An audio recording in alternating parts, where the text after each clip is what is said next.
আমরা শুনতেছিলাম মা রুক্মিণীর বিবাহ কথা প্রসঙ্গ। আজকে আমাদের অন্তিম দিবস, অর্থাৎ আজকে আমাদের সপ্তম দিবস শুভারম্ভ করছি। তাই দেখুন, বিনা শক্তিতে কেউ শক্তিমান হতে পারে না, শক্তি না হলে শক্তিমান হতে পারে না। আর শক্তি হলেন নারী, নারী হচ্ছেন শক্তির রূপা। এই যে শঙ্কর ভগবান শক্তিমান হলেন, শিব শক্তিমান কি করে হলেন? বললেন মা যে কাত্যায়নী, তার থেকেই তিনি শক্তিমান। আচ্ছা মনে করুন, শিবের মধ্যে যদি ইটা বাদ দেয় তাহলে কি বেঁচে থাকবে? সব। রাধেশ্যাম রাধেশ্যাম রাধেশ্যাম। আর যদি রাড বাদ দেওয়া হয়, আধেশ্যাম আধেশ্যাম, এই হবে। ভগবান রামজি হলেন সীতার থেকে শক্তিমান, শঙ্কর ভগবান হলেন মা কাত্যায়নীর থেকে শক্তিমান, আর ভগবান কৃষ্ণ হলেন রাধার থেকে শক্তিমান। আজ 1 বছর হয়ে গেল, এদিকে রুক্মিণী মাতা একটা সন্তান প্রসব করেছে। ভগবানের যত ভক্ত থাকেন, ভগবানের তত মানে অভক্তও থাকেন। ভগবানের যত মিত্র থাকেন, ভগবানের ততটা শত্রুও থাকেন। যখন ভগবান কংসকে বধ করলেন, তো কংসের একজন মিত্র ছিল, নাম সম্বরাসুর। তিনি মায়া বলে সকল কিছু করতে পারেন। সম্বরাসুর বলছেন আমার মিত্রকে বধ করেছে, তাহলে কৃষ্ণের বংশ যাতে আগে না বাড়ে আমি তারই ব্যবস্থা করব। আজ 10 দিন মা রুক্মিণী একটা সন্তান প্রসব করেছেন। সম্বরাসুর ওই সুতিকা গৃহে ওই রুক্মিণী মাতার পুত্র শাম্বকে চুরি করে নিয়ে, ঠিক আছে, রুক্মিণী মাতা সুতিকা গৃহে আজ তার পুত্র কে হরণ করে নিয়ে সম্বরাসুর নিয়ে চলে গেলেন। তিনি চিন্তা করছেন কোথায় নিয়ে যাব। তিনি ওই সমুদ্রের মধ্যে ফেলে দিলেন। ওই সমুদ্রের মধ্যে যেমনই ওই প্রদ্যুম্নকে ফেলে দিয়েছেন, ওইখানে একটা মিন শ্বাস নিতেছিল, আর ওই সম্বরা মানে এই শাম্ব তার মুখের মধ্যে চলে গেলেন। দেখুন, একটুকু পরে ওই মানে মিনটা ধীবরের জালে বন্দী হয়ে গেল। যাহাকে রাখে সাইয়া মারি ন সको কইতা, কে সনবা কা করি सकहि जो जग বৈরি होय। ভগবান যাকে রক্ষা করেন তার বৈরী তাকে কেউ মারতে পারে না। ভগবান যাকে রাখেন তাকে কেউ মারতে পারেন না, আর ভগবান যাকে মারেন তাকে কেউ রাখতে পারে না। দেখুন, সম্বরাসুর জলের মধ্যে ফেলে দিলেন, মিনের পেটে চলে গেল, এবং ওই মিনটা সঙ্গে সঙ্গে ধরা পড়ে গেল। আর ওই ধীবর কি করলেন? ওই সম্বরাসুরের ঘরে তিনি বিক্রি করতে নিয়ে চলে গেলেন। সম্বরাসুরের যে পাচকি ছিল, যার নাম হলো বিদ্যাবতী, ইনি হলেন সাক্ষাৎ রতি। যতদিন কামদেব ছিলেন, সম্বরাসুর রতিকে হরণ করে আনতে পেরেছিলেন না। কামদেব যখন ভস্ম হয়েছিলেন, সেই সময় রতিকে তিনি এনে আর তার বিদ্যাশালায় মানে বিদ্যাবতী রূপে সেখানে তিনি ছিলেন, প্রাচকের কাম করতেছিলেন। ওই মিনটা তার হাতে দিলেন। যখন ওই মিনটাকে যেমনি তিনি মানে কর্তন করেছেন, তার মধ্যে একটা বাচ্চা বার হয়ে গেল। বিদ্যাবতী আশ্চর্য হয়ে গেলেন। সেখানে শঙ্কর ভগবান চলে এলেন। শঙ্কর ভগবান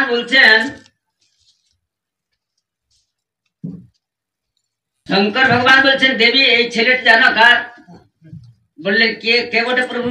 বললেন তোমার স্বামী বটে। বললেন কি কথা আপনি বলছেন প্রভু? বললেন হ্যাঁ, যা সত্য তাই বলছি। जब शिवती शिर नया नय घारा चितवत काम भये उजरी छारा। जब शिवती शिर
যে সময় শঙ্কর ভগবান ধ্যানে ছিলেন সেই সময় তোমার স্বামী শঙ্কর ভগবানের তিনি ধ্যান ভঙ্গ করতে গেছিলেন, সেই সময় তাকে ভস্ম করেছিলেন।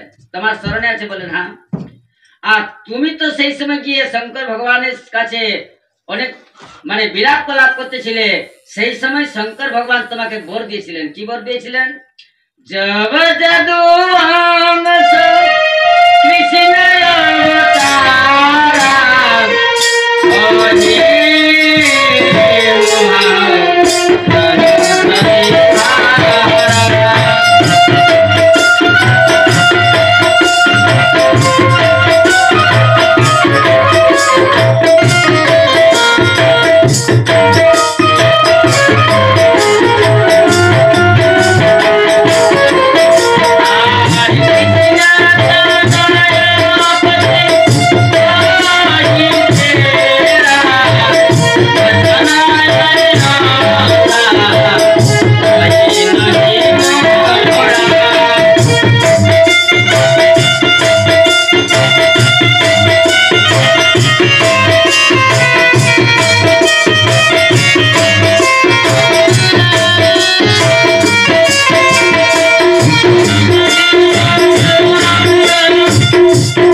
মানে যদুবংশ কৃষ্ণ অবতারা বললেন, প্রভু তাহলে আমার কি উপায় হবে প্রভু, আমি কি করব প্রভু, আমার স্বামী তো তিনি ভস্ম হয়ে গেলেন।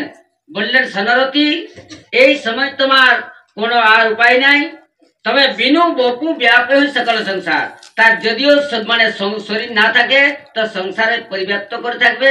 তবে এক কথা বলছি, যখন যদুবংশের মধ্যে ভগবান কৃষ্ণ জন্মগ্রহণ করবেন আর ওই কৃষ্ণের এই পুত্র হবে কামদেব, তার নাম হবে প্রদ্যুম্ন, তিনি তোমাকে বিবাহ করবেন। এই কথাটা যখন বলে দিলেন সেই সময় রতি তাকে পালন করতে লাগলেন। তারপরে যখন ওই কামদেব কিছু বড় হলেন সেই সময় মানে রতির মন পরিবর্তন হতে লাগলো। কামদেব বলছেন, দেবী তুমি তোমার মন পরিবর্তন কেন হচ্ছে? বললেন, আমি তো তোমার পুত্র, তুমি আমাকে পালন করেছ। বললেন, কি কথা বলছেন প্রভু? ভগবান নারায়ণ সুত সম্বর নারিত গৃহা অহং তেহধিকৃতা পত্নী রতে কাম ভবানী প্রভু। বললেন, প্রভু আপনার কোনো স্মরণ নাই? বললেন না। বললেন, আপনি হলেন কামদেব, আমি হলাম রতি। যখন শঙ্কর ভগবান তোমাকে ভস্ম করেছিলেন সেই সময় শঙ্কর ভগবান আমাকে বর দিয়েছিলেন যে যদুবংশের মধ্যে ভগবান কৃষ্ণ জন্মগ্রহণ করবেন, তিনি তোমার পতি, তার পুত্র তোমার পতি হবে। আজ তার সকল কথা স্মরণে চলে এলো। বললেন, তাহলে আমাদের কি করতে হবে? বললেন, এই সম্বরাসুরকে বধ করে নিয়ে এখান থেকে আমাকে নিয়ে চলুন। সম্বরাসুরের সঙ্গে যুদ্ধ করতে লাগলেন কামদেব। এদিকে দ্বারকার সমাচার কি হয়ে গেল যে দিনের থেকে ওই মানে সুতিকা গৃহের থেকে 10 দিনের শিশুকে যে হরণ করে নিয়ে গেছেন, অনেক সকলে যদুবংশ সকলে চিন্তায় ছিলেন, সকলে খোঁজ করতেছিলেন, কিন্তু কোথায় তাকে তো পেলেন না। এদিকে কি হলো, সম্বরাসুর কে বধ করে নিয়ে আর ওই রতিকে নিয়ে আজ দ্বারকায় চলে এলেন মানে কামদেব। আজ যেন দ্বিতীয় কৃষ্ণের মতন, কারণ যার পুত্র তার মতোই তো হয়ে থাকে। এখন ওই কামদেব ভগবান কৃষ্ণের মতনই দেখাচ্ছেন, যেন দ্বিতীয় কৃষ্ণ। সকলে বলছেন, এ তো কৃষ্ণ। বললে, না না, এ কৃষ্ণ নয়, মানে তবে দেখতে কৃষ্ণের মতো নেই। এখন সকলেই বার হয়ে গেলেন। এদিকে কি হলো, মানে রুক্মিণী দেখতে লাগলেন, যদি আজ আমার পুত্রটা বেঁচে থাকতো তাহলে এতই মানে লম্বা চৌড়া হতো। সেই সময় নারদ এলেন, বললেন, দেবী এটাই তোমার পুত্র। সমস্ত ঘটনা বলে শোনালেন। আজ দ্বারকার মধ্যে বড় আনন্দ হতে লাগলো। সুখদেব বললেন শোনো পরীক্ষিত, ভগবান তো কালকে একটা বিবাহ করেছেন, ভগবানের আরো 16,108টি রানী আছে। পরীক্ষিত মহারাজ বললেন কিভাবে হলো গুরুদেব? সত্রজিত কিমকরণম ব্রহ্মণা কৃষ্ণস্য পীবসম সমতকং কুতস্তস্য কস্মাৎ দত্তা সুতাগরে। সুখদেব বললেন শোনো পরীক্ষিত, এই সত্রাজিৎ ছিলেন মানে সূর্য ভগবানের ভক্ত। তিনি একবার সূর্য ভগবানের আরাধনা করেছিলেন আর সূর্য ভগবান তাকে সামন্তক মণি প্রদান করেছিলেন। এই সত্রাজিৎ ওই সামন্তক মণি পরে নিয়ে আর ভগবান কৃষ্ণ যে সভাতে আছেন সেই সভায় তিনি উপস্থিত হতে যাচ্ছেন। সকলেই দেখছেন যে সাক্ষাৎ যেন সূর্যের মতন জ্বলছে। ভগবান কৃষ্ণকে বলছেন প্রভু সূর্যদেব আপনাকে স্বাগত সম্ভাষণ করতে আসছেন। ভগবান কৃষ্ণ বলছেন আরে সূর্যদেব নন, ইনি তো মানে সত্রাজিৎ বটেন। সত্রাজিৎ এসে সভার মধ্যে বসলেন, সকলে আলাপ আলোচনা হতে লাগলো।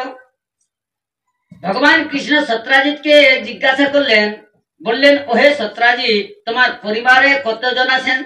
বললেন আমাদের পরিবার ছোট কেশব, আমি আছি, আমার পত্নী আছে, আমার ভাই আছে আর একটি কন্যা আছে। ভগবান কৃষ্ণ বললেন তাহলে টোটালি আপনারা 3.5 জন আছেন? বললেন হ্যাঁ।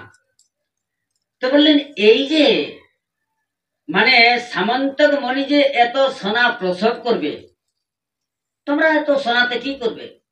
তার থেকে কাজ করো, মানে আমাদের কোষাগারে রেখে যাও, তাতে গরিব দুঃখীর কাজে লাগবে, সকলেরই কাজে লাগবে।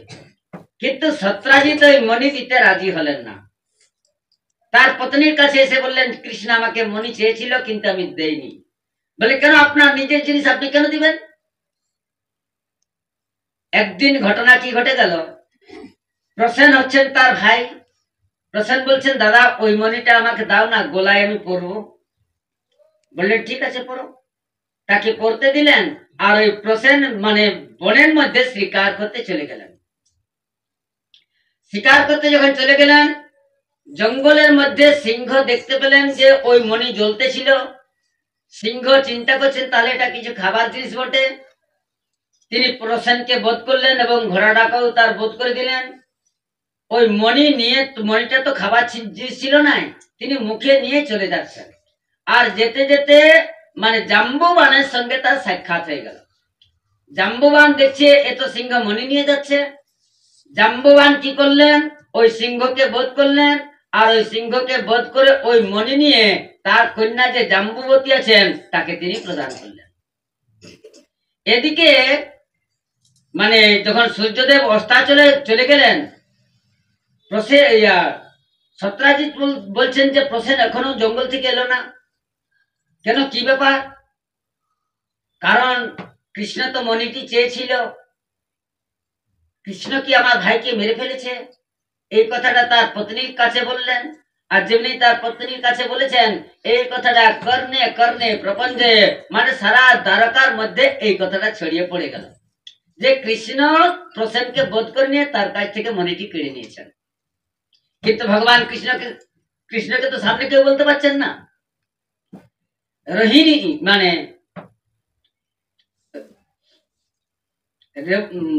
মানে রেবতী বলছেন ভাই কৃষ্ণ তোমাকে তো ভয়ের কারণে কেউ বলতে পারছে না, তো সকলে কানাকানি করছে, সকলে বলা বলি করছে তুমিই নাকি প্রসেনকে বধ করেছ আর তার কাছ থেকে মণিটি কেড়ে নিয়েছ। ভগবান কৃষ্ণ বলছেন আরে প্রসেন কেমন আমি তো তাকে চিনি না, সে কেমন তাকে তো আমি জানি না, আর এই কলঙ্কটা আমার কিভাবে এলো? গর্গাচার্যকে ডাকালেন, বললেন দেখুন না গুরুদেব আমার কুণ্ডলী, আমার এই কলঙ্কটা কি জন্য এলো? গর্গাচার্য বলছেন প্রভু আপনি মানে ভাদ্র মাসের চতুর্থী চন্দ্র আপনি দর্শন করেছেন। ভগবান কৃষ্ণ বলছেন তাহলে তো এই আমার যে কলঙ্ক লেগেছে এটা তো আমাকে অপনোদন করতে হবে, এটা তো প্রমাণ করাতে হবে। ভগবান কৃষ্ণ কি করলেন, কয়েকজন বিশিষ্ট ব্যক্তিকে নিয়ে আর প্রসেনের খোঁজে চলে গেলেন। যেতে লাগলেন, ওই ঘোড়ার পায়ের ছাপ দেখে যেতে লাগলেন। দেখছেন এক জায়গায় ঘোড়াটিও মারা আছে আর প্রসেনও মানে মারা গেছে। ওইখানে সিংহের পায়ের ছাপ দেখতে পেলেন। বললেন তাহলে সিংহই একে মেরেছে, তাহলে সিংহটা কোথায় গেল তাকে দেখতে হবে। ওই সিংহের পায়ের ছাপ দেখে যেতে যাচ্ছেন, কিছু দূর দিচ্ছেন, তো ওইখানে দেখছেন যে সিংহটা মৃত অবস্থায় পড়ে আছে। ওইখানে জাম্বুবানের পায়ের ছাপ দেখতে পেলেন। যখন ওই জাম্বুবানের পায়ের ছাপ দেখে নিয়ে ওই জাম্বুবান গুহা যেখানে মানে ওই দ্বারকার মধ্যে আছেন ভগবান, সেখানে গিয়ে উপস্থিত হয়ে গেলেন। যখন উপস্থিত হয়ে গেলেন, এখন সকলকে বললেন শুনুন, আপনারা এক কাজ করুন, আপনারা এখানে অপেক্ষা করুন, আমি ভিতরে প্রবেশ করছি, আপনারা কয়েকদিন আমার জন্য অপেক্ষা করবেন। বললেন ঠিক আছে, কোনো চিন্তা নেই। ভগবান কৃষ্ণ ওই গুহার মধ্যে প্রবেশ করলেন। তো তার যে মানে দাসী ছিল, ওই জাম্বুবানের যে দাসী ছিল, সেই দাসী জাম্বুবতীকে ওই মণিটি নিয়ে খেলাতেছিলেন, আর ভগবান কৃষ্ণ গিয়ে উপস্থিত হয়ে গেলেন। এখন যেমনি ওই তার মানে চুনিয়া দেখেছেন ভগবান কৃষ্ণকে, তিনি এমন ভাবে ছুটে গেলেন ওই জাম্বুবানের কাছে, বললেন মহারাজ, একজন মনুষ্য এসেছে আমাদের গুহার মধ্যে। জাম্বুবান চলে এলেন।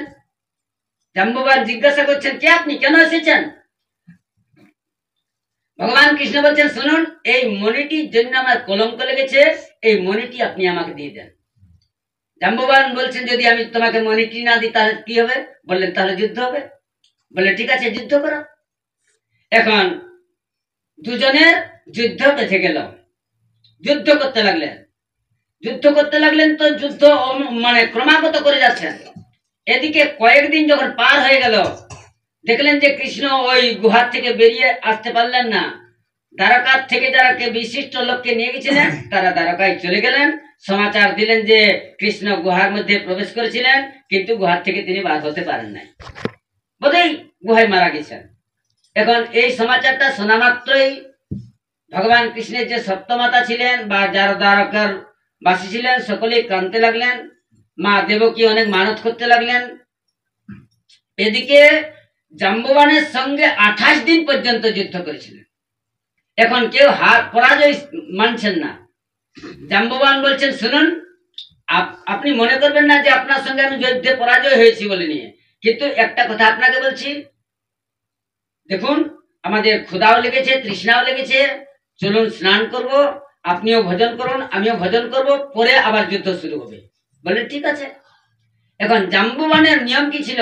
যে জাম্বুবান ভগবান রামজির সঙ্গে সহায় ছিলেন, আর সেই জাম্বুবান নিয়ম ছিল যতক্ষণ না রামজির পুজো করতেন স্নান করে নিয়ে, তাছাড়া তিনি জলপান করতেন না। জাম্বুবানের অত্যন্ত তৃষ্ণা লেগে গেছে, তিনি স্নান করতে গেছেন, তো সরোবরে বললেন আগে তাহলে স্নানটা করে নি। স্নান করে নিয়ে বললেন আমার রামজির তো পূজা করতে হবে, তাহলে ঘরে পৌঁছাতে অনেক বিলম্ব হয়ে যাবে। এই জন্যেই ওই জাম্বুবান কি করলেন, ওই ফুল দল নিয়ে আর ভগবান রামজির উদ্দেশ্যে চরণে অর্পণ করে দিলেন, আর তারপরে তিনি জলপান করলেন। জলপান করে এসে দেখছেন যে ফুল দল ভগবান রামজির চরণে দিয়েছিলেন, সেই ফুল দল ভগবান কৃষ্ণের চরণে এসে লেগে আছে। বললেন তাহলে দেখি। যখন রামজির মূর্তিতে দেখছেন, তো ওই যে জাম্বুবান যে নখের আঘাত করেছেন, কামড়ের আঘাত করেছেন, সেই ক্ষতগুলা রামজির শরীরে তিনি দেখতে পাচ্ছেন। বললেন তাহলে তো ইনি সাক্ষাৎ ভগবানই বটেন, তাহলে তো আমার রামজি বটেন। এখন জাম্বুবান চলে এলেন ভগবান কৃষ্ণের কাছে, বললেন বাস বাস প্রভু, আপনাকে চিনেছি, আপনি আমার সেই রামজি। বললেন আমি চিনে গেছি প্রভু। বললেন তাহলে যদি চিনেছ তাহলে তুমি আমাকে মণি দাও। বললেন শুধু মণি নাই প্রভু, আপনাকে আমার কন্যা জাম্বুবতীকেও আপনার সঙ্গে আমি আপনাকে দান করব। এই মণির সঙ্গে জাম্বুবতীকে আমি দক্ষিণা স্বরূপ আপনাকে প্রদান করব। বললেন ঠিক আছে।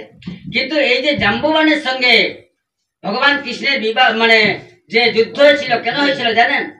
যে সময় লঙ্কার মধ্যে ভগবান রামজি যুদ্ধ করতে গেছিলেন, সমস্ত বানর সেনা নিয়ে ভগবান রামজি রাবণকে বধ করলেন, অযোধ্যা ফিরে এলেন, সকলকে সেবা করালেন, সকলকে খুব সুন্দর ভাবে যত্ন করলেন, তাদের সুন্দর ব্যবস্থা, নতুন বস্ত্র পরালেন, তাদের ভজনের ব্যবস্থা করলেন, তারপরে সকলকে বিদায় করতে লাগলেন। বললেন, শুনুন, আপনারা আমার জন্য অনেক ত্যাগ করেছেন, নিজের জীবন পর্যন্ত ত্যাগ করেছেন।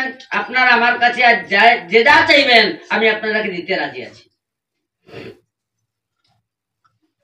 হনুমানকে দিলেন, এই অঙ্গদকে দিলেন, নলনীল সকলকে মানে আশীর্বাদ দিচ্ছেন।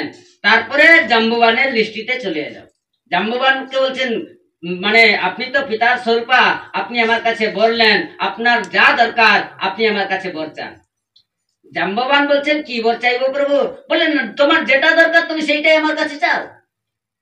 বললেন, যা চাইবো তাই দিবেন? বললেন, হ্যাঁ, আমি বলছি তো, তুমি যা চাইবে আমার কাছে আমি চাই সেই বরই তোমাকে প্রদান করবো।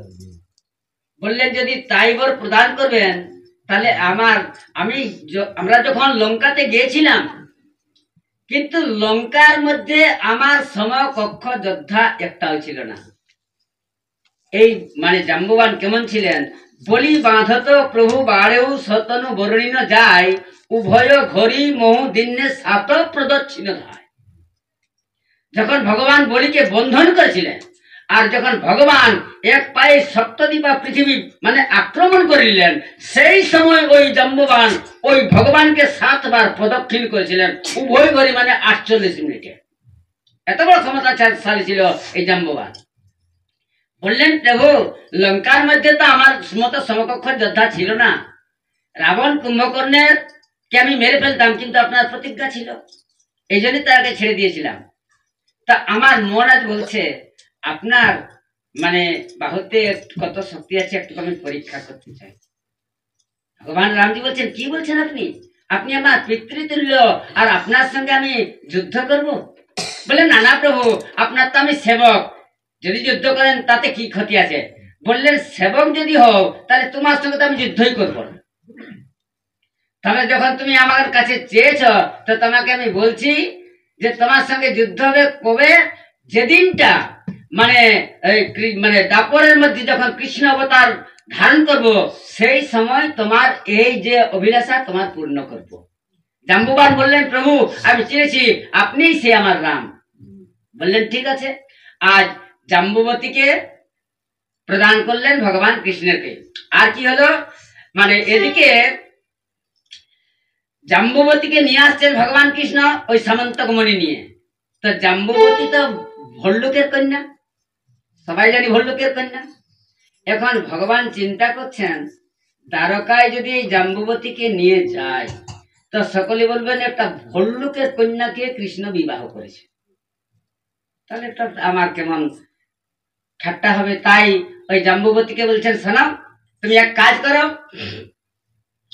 তুমি ঘুমটা নিয়ে থাকবে, যতক্ষণ না রুক্মিণী যখন রুক্মিণী তোমাকে মানে আরতি করবে, আর যখন বলবে তুমি ঘোমটা খোলো, তুমি ঘোমটা কোনোতেই খুলবে না, বারবার করে তোমাকে বলবে। আর যখন অন্তিমে বলবে যে তুমি আমার চাইতে বেশি রূপবতী না হও, তখন তুমি ঘোমটা খুলবে। ভগবান কৃষ্ণ শিক্ষা পড়া মানে করালেন। এখন চলে আসছেন, এদিকে সমাচার হয়ে গেল যে ভগবান কৃষ্ণ আসছেন, যে বিবাহ করে নিয়ে আসছেন এক কন্যাকে। রুক্মিণী মাতা তো উনি তো সাক্ষাৎ লক্ষ্মী, তিনি আজ ওই জাম্বুবতীকে মানে আরতি নিয়ে তাকে আরতি করার জন্য দাঁড়িয়ে এসে উপস্থিত হলেন। জাম্বুবতীকে আরতি করলেন, আর জাম্বুবতীকে বলছেন, এরপরে তুমি মুখটা খোলো। জাম্বুবতী মুখ খুলছেন না, বারবার বলছে, তুমি মুখটা খোলো, আমাকে মুখটা দেখাও, তোমার কোনো দোষ নাই। কিন্তু জাম্বুবতী কোনোতেই মুখ খুলছেন না। বললেন, তোমার এত রূপের অভিমান, আমি তোমাকে অভিশাপ করছি, আমার থেকে তুমি যেন বেশি রূপসী না হও। ঘুমটা খুলে দিলেন। সুখদেব বললেন, সেনাপরীক্ষিত ভগবানের দ্বিতীয় পত্নী হলেন জাম্বুবতী। ভগবান কৃষ্ণ সভা ডাকালেন, আর ওই সত্রাজিৎকে ডাকালেন, আর সত্রাজিৎকে বললেন, এই নাও তোমার মণি। বললেন, না না প্রভু, আপনার কাছেই থাক। বললেন, আমার কোনো মণির দরকার নাই, তুমি নিয়ে চলে যাও। কিন্তু কি হলো, সত্রাজিৎ তো মণি নিয়ে চলে গেলেন, কিন্তু তার মনের মধ্যে একটা ভয় উৎপন্ন হয়ে গেল যে এমন ব্যক্তির সঙ্গে আমার বিরোধ হয়ে গেল যে আমি অকারণে কৃষ্ণকে মানে কলঙ্ক দিলাম, তাহলে তো আমার কোনো মানে রক্ষা নাই। কি না করে ফেলেন। তার পত্নীর কাছে সমস্ত কিছু বললেন। পত্নী বললেন তাহলে এক কাজ করুন, আমাদের যে কন্যা সত্যভামা আছে সেই সত্যভামাকে কৃষ্ণের সঙ্গে বিবাহ দিয়ে দেন, তাহলেই তার ক্রোধ শান্ত হয়ে যাবে। তাই হলো আজ সত্যভামার সঙ্গে ভগবানের বিবাহ হয়ে গেল। ভগবানের তৃতীয় পত্নী হলেন সত্যভামা। মহারাজ পরীক্ষিত জিজ্ঞাসা করলেন, বললেন মহারাজ এই মণির কি রকম গুণ ছিল, এই মণির কি গুণ বটে? আজ সুখদেব বললেন সেনা পরীক্ষিত, দিনে দিনে সর্বর্ণ ভাড়া নষ্ট সৃজিত প্রভু দুর্ভিক্ষ মার্জারিষ্টানি সত্তাধি ব্যাধি শুভা। বললেন শোনো, যেখানে এই মণিটির পূজা করা হয় সেখানে দুর্ভিক্ষ আসে না, সেখানে মহামারী আসে না, সেখানে আধি ব্যাধি আসে না, সেখানে সর্পের ভয় থাকে না। আর এই মণিটির নিয়ম, প্রতিদিন এই মণিটি 8 ভার সোনা প্রসব করে। কে বলে থাকেন 1 ভার সোনাকে 10 কিলো, আমরা যদি 10 কিলো মানি তাহলে 80 কিলো হবে। আর কেউ বলেন যে 25 কিলোতে 1 ভার, তো 25 কিলো যদি আমরা মানি তাহলে 2 কুইন্টাল হবে। এখন কি হলো, এদিকে সত্রাজিত যখন বললেন প্রভু আপনি আমার কন্যাকে গ্রহণ করুন, তার সঙ্গে আপনি আমার মণিটিও গ্রহণ করুন। বললেন আমার মণির দরকার নাই, আমি তোমার উপরে কোনো রাগ করি নাই, যখন এর ছেলে হবে তাকে তুমি প্রদান করো, তাহলেই তোমার যৌতুক দেওয়া হবে। সত্রাজিতের কাছ থেকে তো মণিটি নিলেন না।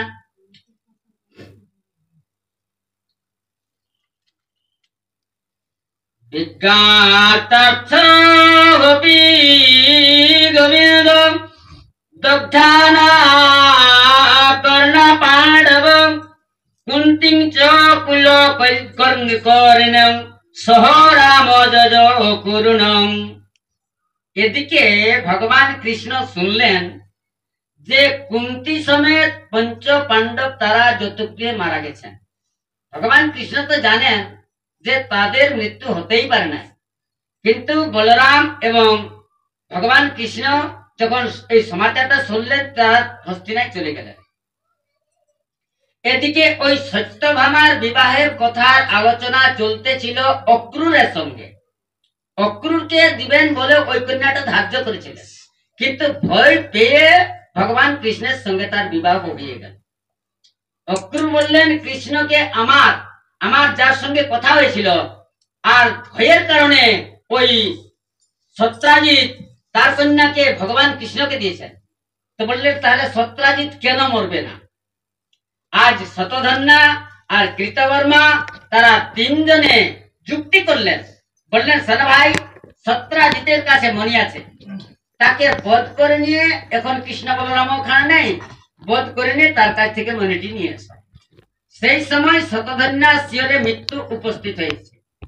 শতধন্যা কি করলেন, ওই যেখানে রাত্রিতে মানে সত্রাজিৎ শয়ন করেছেন আর তার মস্তক ছেদন করে নিয়ে আর ওই মণিটি নিয়ে শতধন্যা চলে এলেন। যখন সত্যভামা দেখলেন মানে পিতার মৃত্যু সংবাদ শুনে নিয়ে তিনি কাঁদতে লাগলেন, বললেন তাহলে এখন তো প্রভু নাই। এখন সত্যভামা কি করলেন, তিনি হস্তিনাথে চলে গেলেন। সমাচার গেল ভগবান কৃষ্ণের কাছে যে সত্যভামা এসেছেন। বললেন আরে সত্যভামা এসেছে কেন? আজ ভগবান কৃষ্ণ সত্যভামার কাছে ছুটে এলেন, সত্যভামা সমস্ত ঘটনা বলে শোনালেন। আজ ভগবান কৃষ্ণ শ্বশুরের মৃত্যু সংবাদে তিনি কাঁদতে লাগলেন, আর এমন কাঁদতে লাগলেন, বললেন আমার শ্বশুর এত ভালো ছিলেন, আমাকে কত সম্মান করতেন, কত আদর করতেন, আজ আমার শ্বশুর মারা গেলেন। বললেন ভগবান কাঁদছেন কেন? বললেন আরে নিজের মাতা পিতা যদি মারা যায়, যদি না কান্না করে তো সেটা ভালো, কিন্তু শ্বশুর মারা গেলে কাঁদতেই হবে। বললেন আপনার হৃদয় একটুকু দয়া নাই, আমার পিতা মারা গেলেন আর আপনার এত নিষ্ঠুর হৃদয়, এই জন্য ভগবান নাটক করাইতে গেলাম। এখন কি হলো, মানে ভগবান কৃষ্ণ বলরাম চলে এলেন দ্বারকায়, মানে তারা খোঁজ নিতে লাগলেন। তো তারা জানতে পারলেন যে এই কাজটা শতধন্যা করেছে। এখন এইভাবে কানে কানে শতধন্যার কানে চলে গেল যে কৃষ্ণ তোমাকেই সন্দেহ করেছে, তুমিই নাকি সত্রাজিৎকে বধ করেছো। শতধন্যা চলে এলেন অক্রুর কাছে। অক্রুরকে বলছেন, ভাই তাহলে কি করা যাবে? বললেন, আমাকে তো মারার জন্য কৃষ্ণ ষড়যন্ত্র করছে, তাহলে আমরাও যুদ্ধের জন্য তৈরি হওয়া যাক। অক্রুর বলছে, তুমি কি মূর্খ? কৃষ্ণের সঙ্গে যুদ্ধ করা মজা? তুমি এক কাজ করো, তুমি মণিটা নিয়ে চলে যাও। শতধন্যা বললেন, না না, মণির কোনো দরকার নেই, মণিটা আপনার কাছেই থাক। শতধন্যা তিনি পালিয়ে গেলেন। নিশ্চিত হয়ে গেল যে এই কাজটা শতধন্যাই করেছেন। আজ ভগবান কৃষ্ণ বলরাম শতধন্যার খোঁজে তারা পার হয়ে গেলেন। জনক মহারাজের উপবনে শতধন্যাকে পেয়ে গেলেন। বলরামকে বললেন, আপনি এখানে থাকুন, আমি শতধন্যার কাছ থেকে মণিটা নিয়ে আসি। ভগবান কৃষ্ণ শতধন্যাকে বধ করলেন, কিন্তু তার কাছে মণি পাওয়া গেল না, কারণ শতধন্যার কাছে তো মণি নাই। এদিকে যখন সমাচার এলো যে শতধন্যাকে বধ করা হলো, বলরামকে বললেন শতধন্যাকে বধ করা হলো, কিন্তু তার কাছে মণি পাওয়া গেল না। বলরাম বলছেন, দেখো ভাই, তোমার দ্বারকার মধ্যেই কিছু যদি তুমি করেছো তো। বললেন, হে ভগবান, এই মণিটার জন্য আজ আমার এত কলঙ্ক। বলরাম বলছেন, ঠিক আছে, তুমি দ্বারকায় চলে যাও, আমি জনক সভাতে চলে যাচ্ছি। সেখানে দুর্যোধনের সঙ্গে সাক্ষাৎ হয়েছিল। এদিকে ভগবান কৃষ্ণ চলে এলেন। তো ভগবান কৃষ্ণ শুনলেন যে আসলে পাণ্ডবরা মারা যাননি, তারা বিবাহ করে নিয়ে আজ ইন্দ্রপ্রস্থে এসেছেন। সেই সময় ভগবান সাত্যকীকে নিয়ে আর ভগবান কৃষ্ণ আবার ইন্দ্রপ্রস্থে চলে গেলেন। একদা পাণ্ডবানাং দ্রষ্টম প্রতীতানাং পুরুষোত্তমম ইন্দ্রপ্রস্থং গতঃ শ্রীমান যযুধানদিত বিতর্পিত। আজ ভগবান কৃষ্ণ যখন ইন্দ্রপ্রস্থে উপস্থিত হলেন, সকলের সঙ্গে সমাচার হলো, কুন্তী মাতা এলেন, অনেক সংবাদ হলো। তারপরে ভগবান সেখানে কিছুদিন ছিলেন। একদিন অর্জুনকে নিয়ে ভগবান মৃগয়া করতে গেছেন। এক জায়গায় তারা ওই যমুনার তীরে বসেছেন একটা বৃক্ষতলায়। সেখানে দেখছেন একজন রমণী, তিনি তপস্যা করছেন। অর্জুনকে বললেন, জিজ্ঞাসা করলেন, অর্জুন যাও গিয়ে দেখে এসো না, ও কে, কার কন্যা, কেন তপস্যা করছে, বা কোথায় তার নিবাস, জেনে এসো। অর্জুন চলে গেলেন।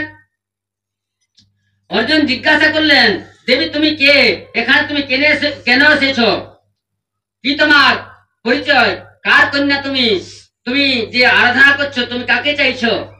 আজ ওই কন্যা বলছেন, কালিন্দিতি সমাখ্যাতম বসামি যমুনা জলে নির্মিতে ভবন প্রীতাম যাদব চুত্ত দর্শনম। আজ ওই কন্যা বলছেন, সন মহারাজ, আমার নাম হলো কালিন্দী। এই যে যমুনার ভিতরে আমার একটা পুরী আছে। যমরা যম হলেন আমার যমের আমি বোন। আমি ভগবান কৃষ্ণকে প্রতিরূপে পাওয়ার জন্য আমি তার আরাধনা করছি। অর্জুন বললেন, ওই তো বসে আছেন। আজ অর্জুনের গলায় বরমালা দিলেন। ভগবানের চতুর্থ পত্নী হলেন কে? কালিন্দী। এরপরে এই যে মিত্রবিন্দার বোন যে ছিল, তাকে তিনি হলেন পঞ্চম পত্নী।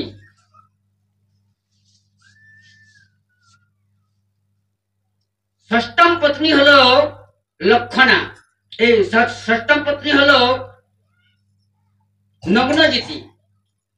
নগ্নজিৎ রাজার কন্যা। নগ্নজিতি খুব সুন্দর ছিলেন, কিন্তু নগ্নজিৎ রাজার একটা প্রতিজ্ঞা ছিল।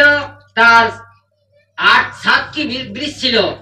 বললেন, ওই বৃষগুলাকে একসঙ্গে যে না খেয়ে দড়ি দিয়ে নিজের বসে আনবে, তার সঙ্গেই তার কন্যা বিবাহ করবে। এটা তার প্রতিজ্ঞা ছিল। অনেক অনেক রাজপুত্র এসেছিলেন, আর বৃষগুলা যখনই মনুষ্যের গন্ধ পেতেন তার কাছে ছুটে যেতেন আর আঘাত করে তার কেউ মারা যেতেন, কারো অঙ্গভঙ্গ হয়ে যেত, কিন্তু কেউ সফল হয়েছিলেন না। ভগবান কৃষ্ণ জেনেছিলেন যে এই নগ্নজিৎ রাজা এই প্রতিজ্ঞাটা করেছেন, তাই ভগবান কৃষ্ণ আজ নগ্নজিৎ রাজার কাছে গেলেন। কিন্তু নগ্নজিৎ রাজা কৃষ্ণ ভক্ত ছিলেন, বললেন আসুন প্রভু, আসুন প্রভু, আজ আমার সৌভাগ্য যে আপনার পদার্পণ হয়েছে। নগ্নজিৎ রাজা বললেন, বলুন প্রভু, কেন আপনি এসেছেন?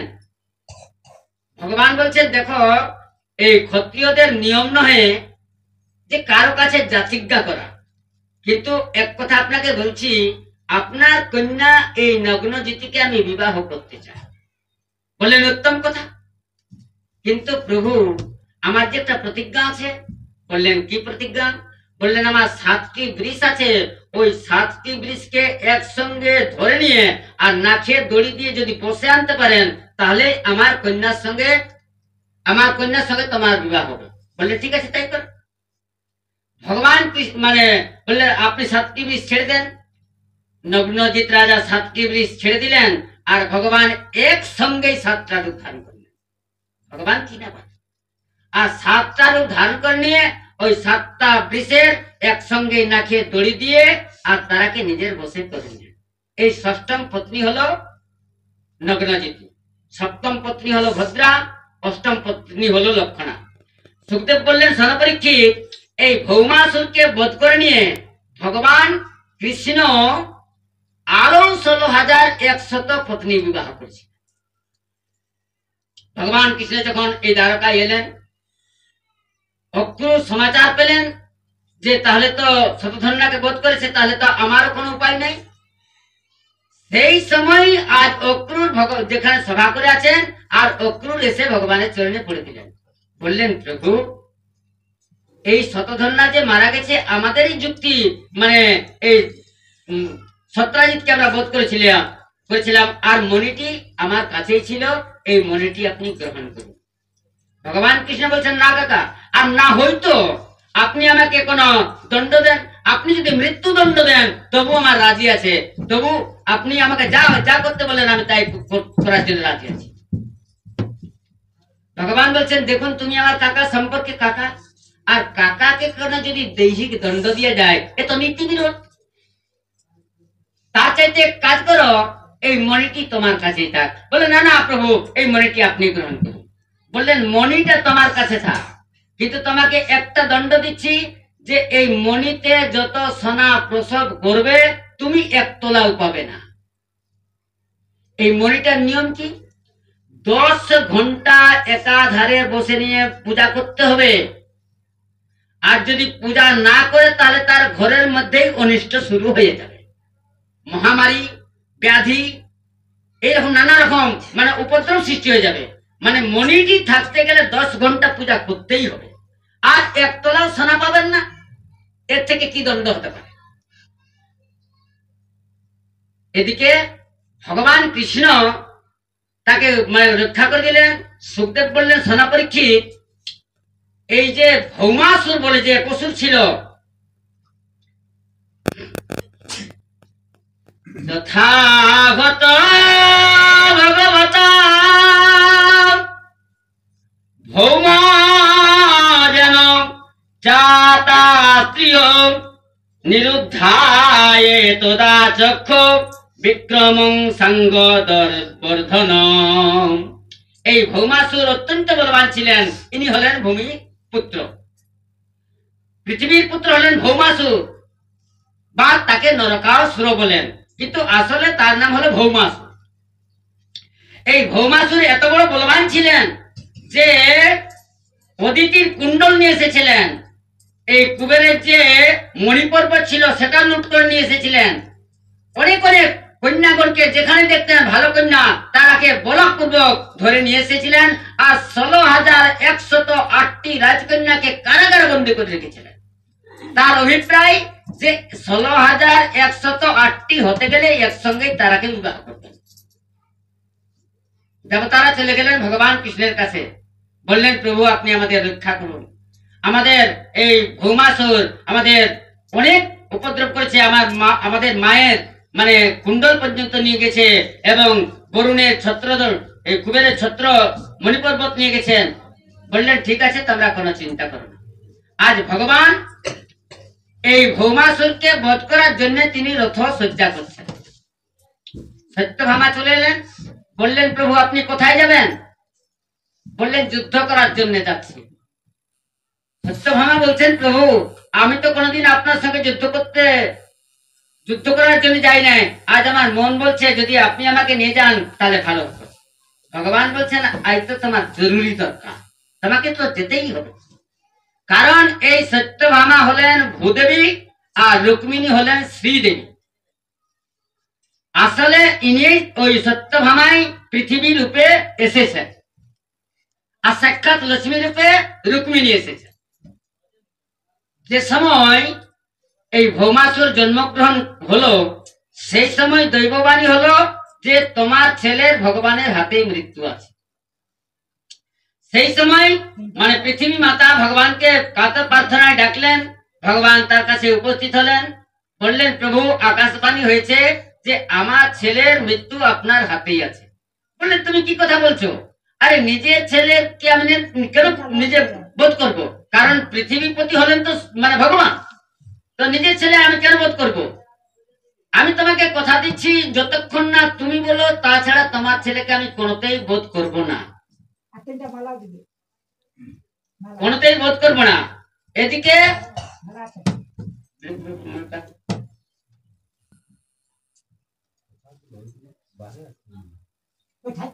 বোধ করার জন্য ভগবান রুক্মিণীকে সত্যভামাকে নিয়ে চলে যাচ্ছে।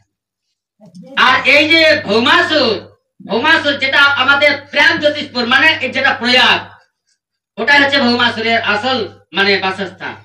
ভগবান আর ভৌমা এত সুন্দর ভাবে সুরক্ষিত ছিল, চতুর্দিকে গড় ছিল, সেখানে প্রবেশ করা বড় নিষেধ ছিল, বড় জটিল ছিল। আজ ভগবান সুদর্শনের চক্র দ্বারা ওই মানে দ্বারকে ছিন্ন ভিন্ন করে দিলেন আর ভিতরে প্রবেশ করলেন। এই ভৌমাসুরের একজন মানে মন্ত্রী ছিলেন যার নাম হলো মূর্দত্ত, যার 500 হাত ছিল। সমাচার চলে গেল যে যুদ্ধ করার জন্য একজন এসেছেন। মূর্দত্ত বলছেন আরে কার মৃত্যু ডেকে এনেছে? মূর্দত্ত সেনাবাহিনী নিয়ে 250 ধনুক হাতে নিয়ে আর ভগবান কৃষ্ণের সঙ্গে যুদ্ধ করতে চলে এলেন। ভগবান কৃষ্ণ যত মূর্দত্ত সৈন্য নিয়ে এসেছিলেন সকল দৈত্যের বিনাশ করে দিলেন। অন্তিমে মূর্দত্তকেও বধ করলেন। ভৌমাসুর স্বয়ং যুদ্ধ করার জন্য চলে এলেন। ভৌমাসুরের সঙ্গে ভগবানের যুদ্ধ হতে লাগলো। যুদ্ধ চলছে। এখন ভগবান ভৌমাসুর যত অস্ত্র প্রয়োগ করছেন ভগবান ওই কেবল অস্ত্রগুলা তিনি কেটে কেটে যাচ্ছেন। অনেকক্ষণ ধরে যুদ্ধ হলো। সত্যভামা বলছেন ঠিক আপনি করছেন প্রভু, এই দুষ্টকে আপনি কত খেলাচ্ছেন, এই দুষ্টকে আপনি কেন বধ করছেন না? সত্যভামা বলছেন আমি তো এইটাই চাইতেছিলাম যে তুমি কতক্ষণে বলো যে এই দুষ্টকে বধ। আজ ভগবান সুদর্শন চক্রকে হাতে নিলেন আর ভৌমাসুরের মস্তক ছেদন করে দিলেন। ভৌমাসুর যে 16,108টি কন্যাকে মানে কারাগারে বন্দী করে রেখেছিলেন, ভগবান কারাগারে উপস্থিত হলেন আর ওই রাজকন্যাদের দেখে নিয়ে ভগবানের চোখের মধ্যে জলধারা পড়তে লাগলো। বললেন এই কন্যাগণের তো কোনো অপরাধ নাই, কারণ এই দুষ্ট মানে ভৌমাসুর তারাকে তো হরণ করে নিয়ে এসেছে, আর এই কন্যাগণের আর এখন কোনো পথ নাই, কারণ মাতা পিতা তাকে গ্রহণ করবে না, কোন রাজা এরাকে বিবাহ করবে না। তাহলে এদের আছে দুটা পথ, এক হয়তো গলদ রাস্তায় চলে যাওয়া, না হয়তো আত্মহত্যা করা ছাড়া এদের আর কোনো উপায় নেই। তাই ভগবান কন্যাগণকে বললেন কন্যাগণ আপনারা কি করতে চান? বললেন আমাদের তার কোনো উপায় নেই প্রভু, একমাত্র আমাদের মৃত্যু ছাড়া কোনো উপায় নেই। তবে যদি আপনার চরণ সেবা করে নিয়ে আমাদের বাকি জীবনটা আমরা যদি অতিবাহিত করতে পারি আমাদের এইটাই জীবনের ধন্য। বললেন ঠিক আছে হাত বাড়ালেন। আজ 16,100 কন্যাগণকে ভগবান নিয়ে দ্বারকায় এলেন। এই যে ভগবান কৃষ্ণের 16,108টি পত্নী, কারণ পরমাত্মা তো এতনাটা পত্নী হওয়ার দরকার, না হলে তো ভগবান তো সকলকার প্রতি বটেনি, আমার প্রতি বটেন, আপনার প্রতি বটেন। কারণ তিনি তো প্রত্যেক তো আমরা হচ্ছি মানে অংশ, আর ভগবান হচ্ছেন স্বামী, তার অংশের থেকেই তো আমরা সকল সৃষ্টি হয়েছি, তো তিনি তো জগৎপতি বটেনি। কিন্তু কথা হলো এই যে ভগবান কৃষ্ণের 16,108টি রানী হওয়ার কারণ। আরেক কথা বলছি, ভগবান কৃষ্ণ কেউ প্রশ্ন করে দিলেন, বললেন মহারাজ ভগবানের কৃষ্ণের 16,108টি পত্নী, তো রামজির তো এক পত্নী ছিল। বললেন দেখো, ভগবান রামজি এসেছিলেন যে মর্তলোকে, এই জন্যই তিনি এক পত্নী ব্রত ধারণের ব্রত নিয়ে এসেছিলেন। আর ভগবান কৃষ্ণ সকলেরই মানে কথা দিয়েছেন তারাকে মানে তাদের সকলের ভাব দেখার জন্য। আর এই যে ভগবান কৃষ্ণ যে সকল লীলাগুলা করছেন, এ তো অচ্যুতের লীলা, এ তো যোগেশ্বরের লীলা। আর এই যে 16,108টি মানে পত্নী মানে কি আপনারা জানেন? বেদের মধ্যে 1 লক্ষ শ্লোক আছে, চার বেদে ঋক, সাম, যজু, অথর্ব, এই 4 বেদের মধ্যে 1 লক্ষ শ্লোক। এর মধ্যে 3টা কাণ্ড আছে, এক হচ্ছে কর্মকাণ্ড, এক হচ্ছে উপাসনা কাণ্ড আর জ্ঞান কাণ্ড। কর্মকাণ্ডে আছে 80,000 শ্লোক, উপাসনা কাণ্ডে আছে 16,000 শ্লোক। কর্মকাণ্ড কি? ভগবানের সঙ্গে কর্মে লীন হওয়া, তাকে বলে কর্মকাণ্ড। উপাসনা কি? মানে ভগবানের উপাসনা করিনি, ভগবানের সান্নিধ্যে যাওয়া, এটার নাম হলো উপাসনা। আর জ্ঞান কাণ্ড কি? এই যে ভগবানকে জেনে নিয়ে সমস্ত মানে জ্ঞানের দ্বারা ভগবানের সমীপে যাওয়া, এর নাম হলো জ্ঞান কাণ্ড। এই যে উপাসনা, এই যে 16,000 বেদের যে 16,000 মন্ত্র আছে, এই 16,000 মন্ত্র তারাই এসে এই পৃথিবীতে জন্মগ্রহণ করেছিলেন, এবং তারাই ভগবানের 16,000 পত্নী হলেন। তাহলে আর 100 কে বললেন, আর 100 যেমন মানে অনেক উপনিষদ আছে, লিখেছেন যে 1200 মানে উপনিষদের তো মানে সমীক্ষায় করেছেন যে 1200 উপনিষদ যে আছে তারাকে মানে এই ভক্তি মার্গের মধ্যে চুনাও করা হয়েছে। কিন্তু এর মধ্যে কলিশঙ্কর উপনিষদ আছে, তারপরে এইভাবে যে মানে 100 প্রকার উপনিষদ আছে, তার মধ্যে ওই 100 উপনিষদ হলেন 100 রাজকন্যা, আর 8টিকে হলেন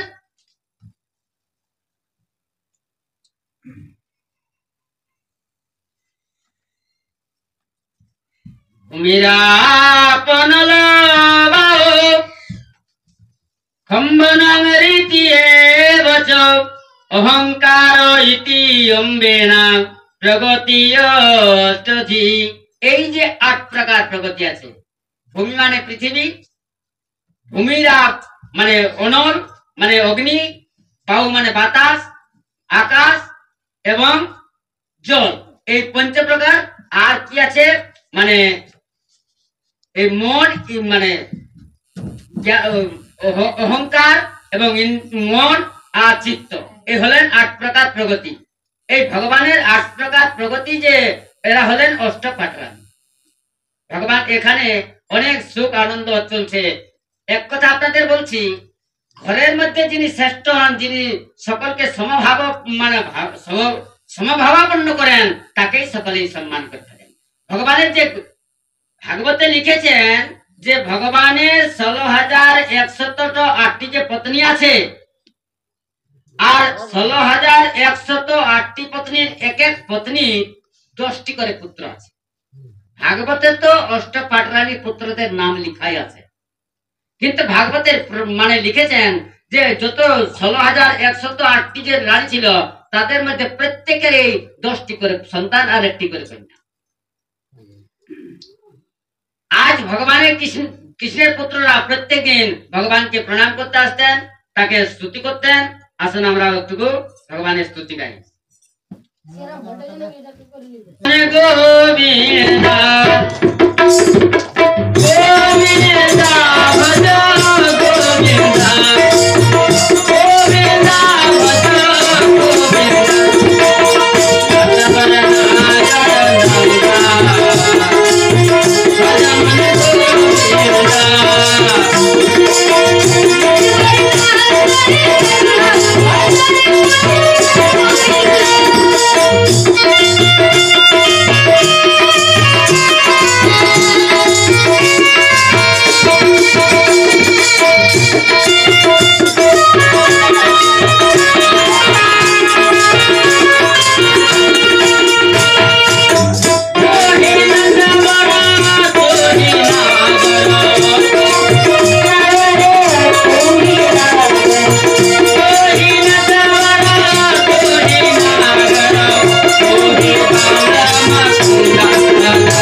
সম্মানটা নিজের কাছে নিজেই পায়।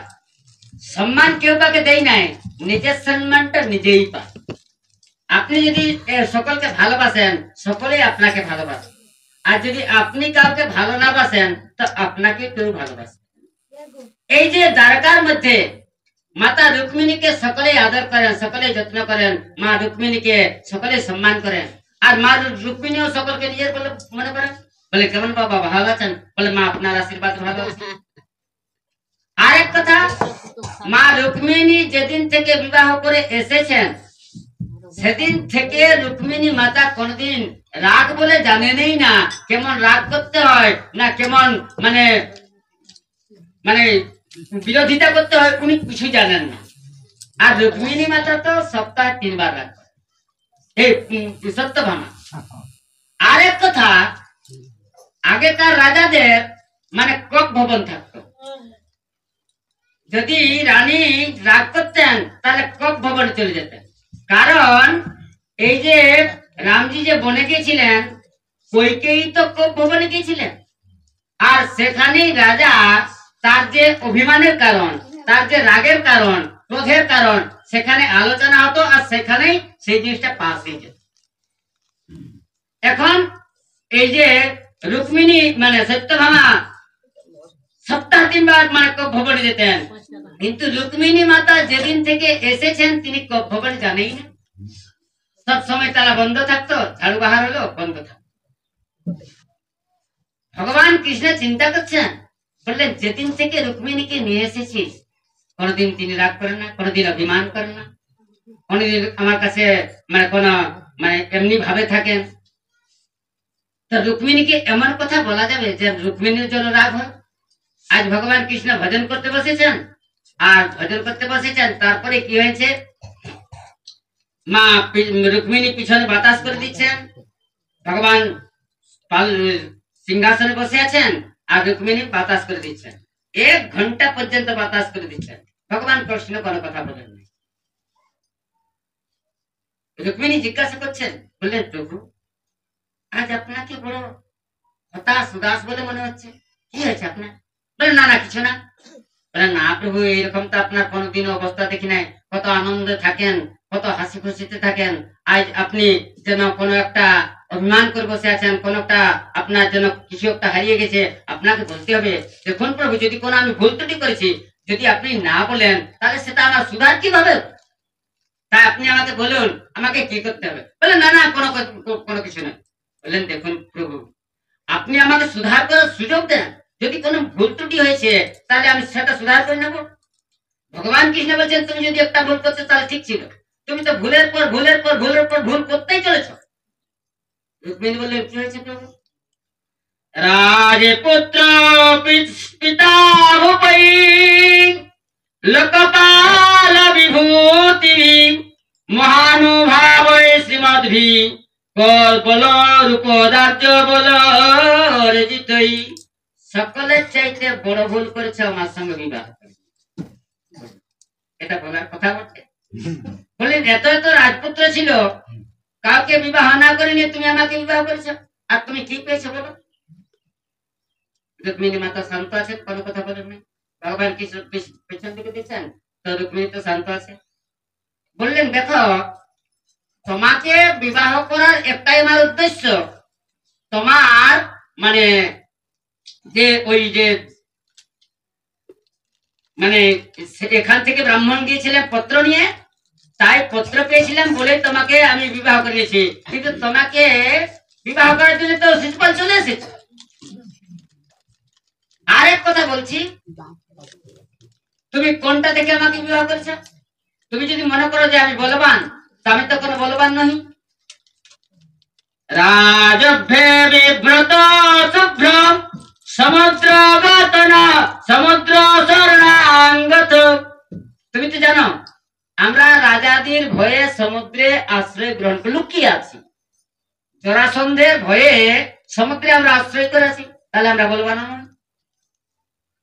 তুমি যদি বলো যে না মাতা পিতার পরিচয় দেখে বিবাহ করেছ, আরে আমার তো মাতা পিতার কোনো পরিচয়ই নেই।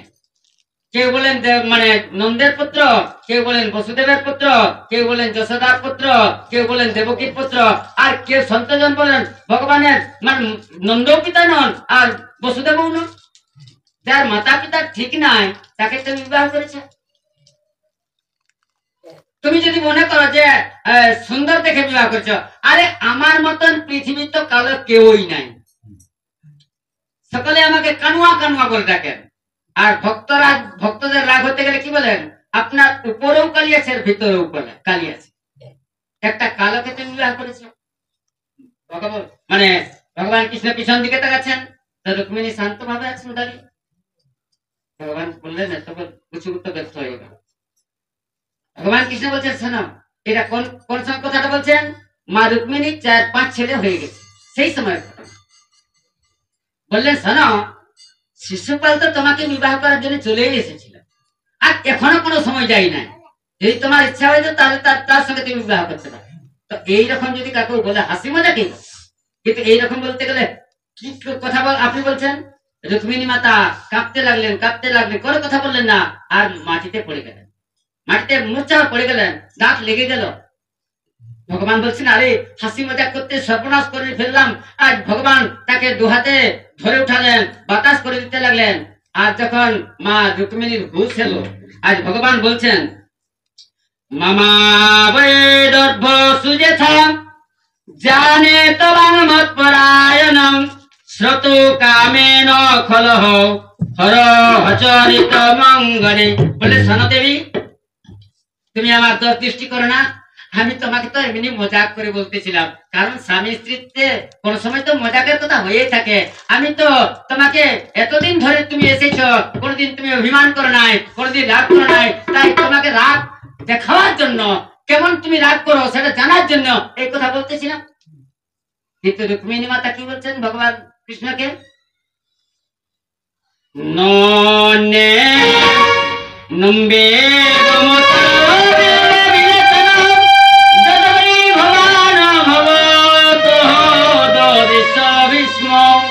বললেন আপনি তো ঠিক কথাই বলেছেন প্রভু, আপনি ঠিক কথাই বলেছেন।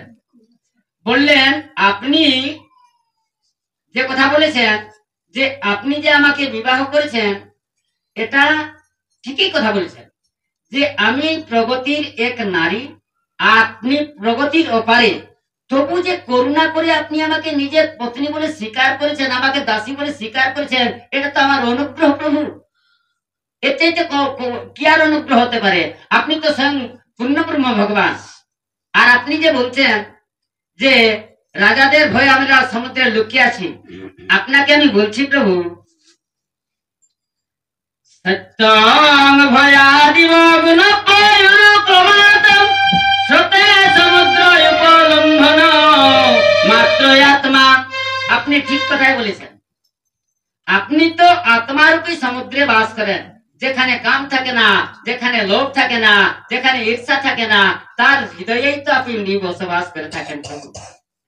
আর আপনি বলছেন যে আমি মানে আমার মাতা পিতা ঠিক নাই। আপনাকে আমি জিজ্ঞাসা করছি প্রভু, আপনার মাতা পিতা কি হতে পারে বলুন? আপনি সংসারকে মাতা পিতা বানিয়ে নেন, তাতে আমার কি যায় আসে? আর আপনি বলছেন যে আমি কালো, আপনি কালো হতে কামাল করে দিয়েছেন, আর গোরা হলে কি হতো কে জানে? বললেন সানপ্রভু আপনি বলছেন যে আমার আমার ভক্তদের খাবার ঠিকানা নাই, থাকার ঠিকানা নাই, তবু আমার ভক্তি করতেই চলেছেন। ভগবান বলছেন, ভগবান যে বলেছেন যে আপনি বলছেন যে আমার ভক্ত, আমার যারা ভক্ত, আমার ভজনে যারা করে তাদের মানে ভালো খেতে জুটে নাই, তারা মানে শীর্ণ অবস্থায় থাকে, তাদের বস্ত্রের ঠিক নাই। বললেন প্রভু আপনি যে কথা বলেছেন সে কথা সত্যি বলেছেন। কারণ যদি ধনবান হয়ে থাকেন তো একমাত্র সন্তরাই হচ্ছেন ধনী, আর সংসারের ধনী তো এটা ক্ষণস্থায়ী ধনী। আর এই সন্তের কাছে আছে সাধনের ধন, আর এই সংসারের লোকের কাছে আছে সাধনার। সাধনার ধন আর সাধনের ধন কেমন? সাধনা করে নিয়ে একটা আপনি পেয়েছেন, মনে করুন আপনি একটা দোকানে গেছেন, দোকান থেকে একটা আপনি জিনিস কিনে আনলেন, আর আপনার কাছে কি কি পাওয়া যাবে? যেটা আপনি কিনে এনেছেন সেই যেটা পাওয়া যাবে, আর দোকানের কাছে সকল কিছুই পাওয়া যাবে নাকি? যেটা আপনি চাইবেন দোকানের কাছে সকল পাবেন, আর যিনি কিনে আনছেন তার কাছে কি পাবেন? একটাই পাবেন। এইরকম যেমন দুধ এবং ঘি, দুধের থেকে একটা হবে আর ঘিয়ের থেকে সকল কিছু। তাহলে এই সন্তের কাছে সকল কিছু আছে, ওরা হচ্ছেন দোকানি, আর এই যে সংসারী লোক হচ্ছেন তারা হচ্ছেন মানে খদ্দের। বললেন আপনি যে বলেছেন আমি বড় ভুল করেছি, আমি সংসারের মাতাকে সকলকে স্তুতি করছি, যেন এইরকম ভুল যেন সকলেই করে থাকেন। যে ভুলে ভগবানকে পাওয়া যায় সেইটাই তো হচ্ছে আসল নাকি? তাই বললেন ঠিক আছে। আজ ভগবান বললেন দেবী এমনিতেই তোমাকে আমি বলতেছিলাম। সুখদেব বললেন সোনা পরীক্ষিত এইভাবে ভগবান কৃষ্ণ আজ দ্বারকায় অনেক অনেক লীলা উৎসব করতেছিলেন।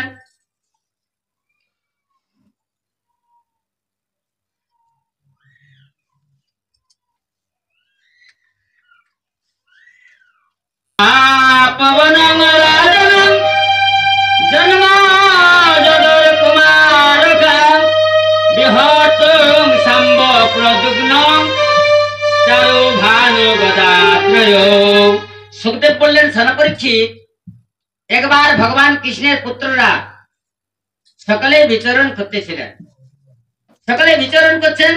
আজ ওই দ্বারকা পুরীতে সকলে মানে ঘুরছেন, আর ঘুরতে ঘুরতে দেখলেন এক জায়গায় একটা কূপ দেখতে পেলেন।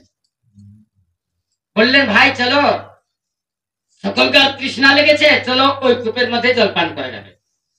কূপের মধ্যে যখন এলেন তো কূপ আছে শুকনা, কিন্তু তার মধ্যে একটা গিরগিট পড়ে আছে, একটা যন্ত্র পড়ে আছে। বললেন সকলে বলছেন ভাই এই জিনিসটা কি? বললেন ভাই চেনা তো যাচ্ছে না। বললেন কূপ থেকে তাকে তোলো। তারা সকলেই শম্ভ আছেন, প্রদ্যুম্ন আছেন, সারণ আছেন, যত ভগবান কৃষ্ণের পুত্র সকলেই আছেন। তারা ওই গিরগিটকে মানে যাকে আমরা বলি কেকলাস, তাকে তোলার চেষ্টা করছেন, কিন্তু ওই কূপ থেকে তুলতে পারছেন না। চলে এলেন ভগবান কৃষ্ণের কাছে।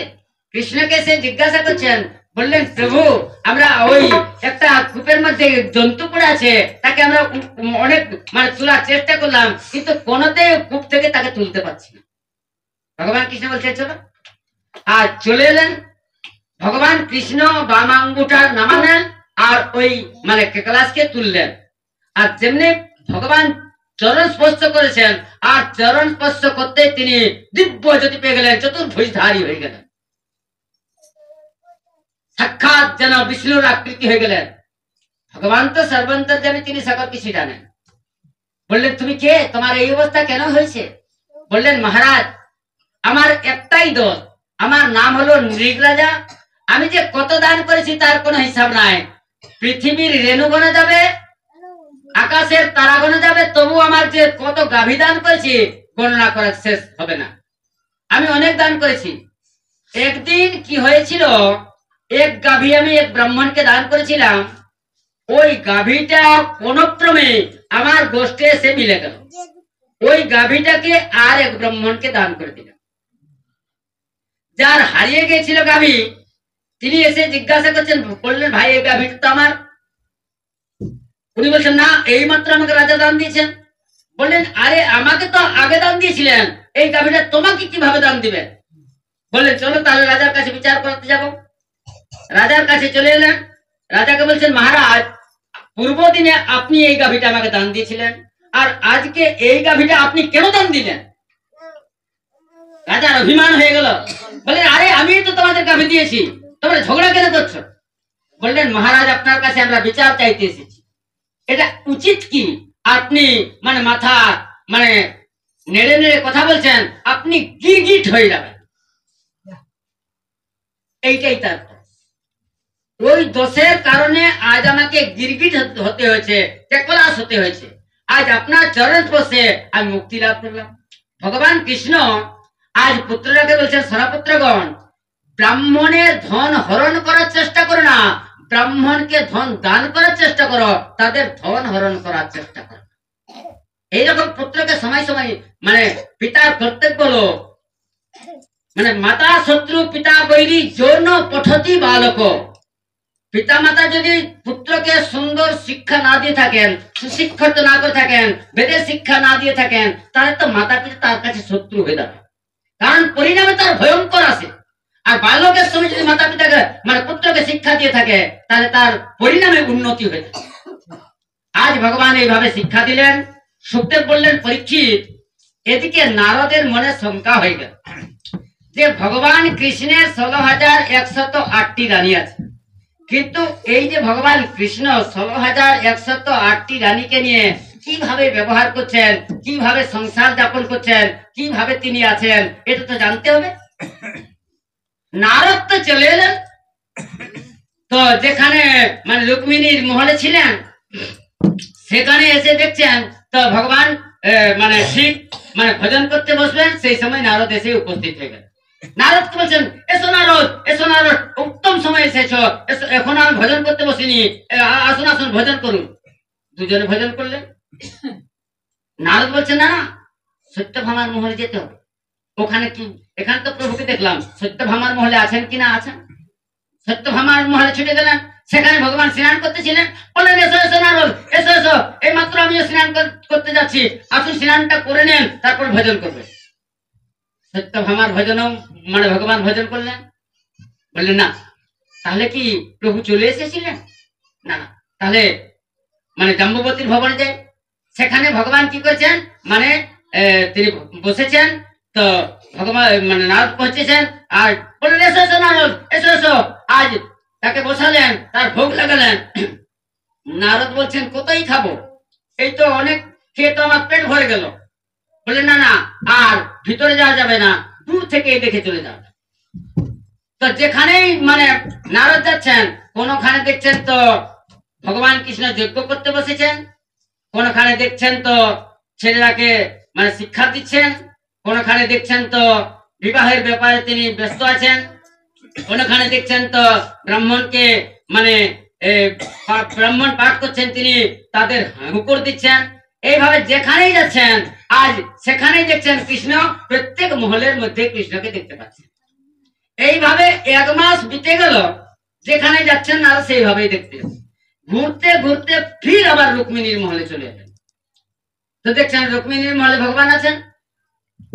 এখন ভগবান কৃষ্ণ বলছেন, এসো এসো নারদ, কোথায় ছিলে বাবা, এতদিন থেকে কোথায় ছিলে? নারদ বলছেন, কোথায় গেছি, আপনার এখানেই তো আছে, মনে মনে বলছেন। এখন কি হলো, এদিকে নারদ, ভগবান কৃষ্ণ নারদকে বলছেন, আচ্ছা নারদ, এখন আপনি যদি ইন্দ্রপ্রস্থে গিয়ে থাকেন তো যুধিষ্ঠির এখন কি অভিপ্রায় আছে, কি সে করতে চায়, যদি তোমার কিছু জানা আছে তো তুমি আমাকে বলো। বললেন, ওই জন্যই তো আমি এসেছি প্রভু, আপনার পিসির ছেলে যুধিষ্ঠির আমাকেই তো নিমন্ত্রণ পত্র দিয়ে পাঠিয়েছেন, উনি রাজসূয় যজ্ঞ করতে চান, তাই আপনাকে নিমন্ত্রণ করার জন্য আমাকে পাঠিয়েছেন। বলেন, হ্যাঁ হ্যাঁ, আমার পিসির ছেলে যজ্ঞ করবে, সেখানে তো আমাকে যেতেই হবে। বলেন, ঠিক আছে। আজ সারা মানে দ্বারকার মধ্যে সমাচার দিলেন যে যুধিষ্ঠির মহারাজ যজ্ঞ করছেন, আমরাকে সপরিবারে নিমন্ত্রণ করেছেন, সেখানে আমাদের সকলকেই যেতে হবে। ঠিক বসেছেন, আর কিছুক্ষণ পরে আরেকজন দূত চলে এলেন। দূত এসে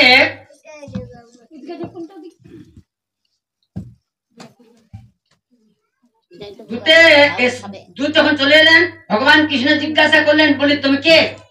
বললেন, আমি মানে ওই যে মানে মগধের মধ্যে 20,800 রাজা বন্দী আছে, তাদের দূত হয়ে আমি এখানে এসেছি। বললেন, তাদের সমাচার কি? বললেন, পত্র পাঠ করুন। ওই পত্রে লেখা আছে যে, হে প্রভু, আমরা 20,800 রাজা এখানে বন্দী অবস্থায় আছি, সকলে আমরা মৃত্যুর দিন গুনছি। এই শিব মানে যজ্ঞ করেছে এই জরাসন্ধ, যজ্ঞ যদি পূর্ণাহুতি দেবে সেই দিন আমাদের সকলকে তিনি বলিদান দিবেন। বললেন, প্রভু, আমাদের জীবন একমাত্র আপনার অপেক্ষায় আছে, যদি কৃপা করে আপনি এখানে এসে আমাদের এই কারাগার থেকে মুক্ত করে নিয়ে যান, তাছাড়া আর আমাদের কোনো উপায় না। ভগবান বলছে, ঠিক আছে, তারাকে অভয় দাও, আমি তাদের মুক্ত করে নিয়ে আসবো। দূতকে মানে অভয়বাণী দিয়ে পাপ প্রেরণা করে দিলেন।